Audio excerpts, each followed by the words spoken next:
Bonjour à tous. Alors en ce début d'année scolaire, vous êtes sans doute très nombreux à vous poser des questions sur l'achat de votre matériel. Il est toujours difficile sans information de faire son propre choix. Donc sur le premier chapitre, nous allons parler des douilles. La gamme est aujourd'hui très grande, inox, polycarbonate, que choisir? Dans un premier temps, ce qui est important, c'est il ne faut pas oublier que votre douille que vous allez utiliser peut être en fait chargée en bactéries si elle est mal nettoyée et mal désinfectée. Deux gammes s'offrent à vous, le polycarbonate ou l'inox.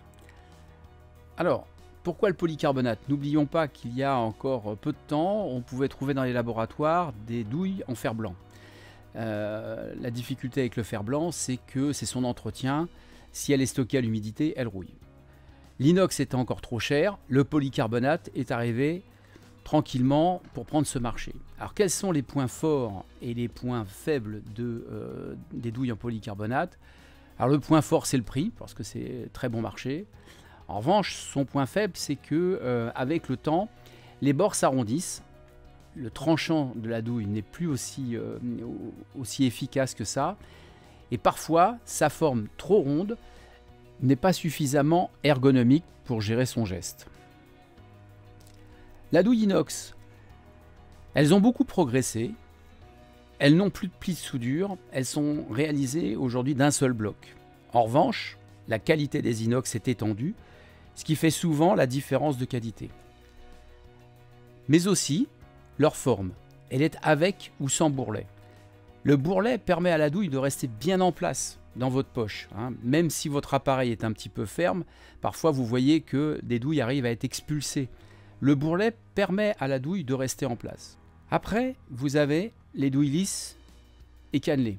Il est important vraiment de prendre soin de l'entreposage de vos douilles. Ce sont les douilles cannelées qui souvent souffrent le plus.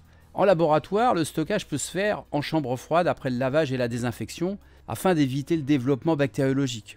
Je vous rappelle que c'est dans les températures ambiantes que si la douille est mal lavée, que les moisissures se développent sur celle-ci. D'ailleurs, si vous souhaitez compléter la désinfection de vos douilles, vous pouvez les passer à l'eau bouillante pendant 2 minutes et les refroidir rapidement, ce qui permet en fait de vous assurer une complète désinfection. Ensuite, vous les stockez directement en chambre froide de façon à être sûr de n'avoir aucun développement bactérieux. Dernier point, pour les douilles inox qui sont malheureusement mal stockées et surtout sur les douilles cannelées, on s'aperçoit que les dents ne sont pas toujours bien droites. Donc à l'image, nous vous montrons comment, avec un cornet en inox, vous pouvez redresser les dents de votre douille cannelée. Ce cornet peut aussi vous permettre de régler correctement l'ouverture de cette douille cannelée pour pouvoir réaliser des décors plus ou moins gros. Donc, avant votre achat, listez vos besoins.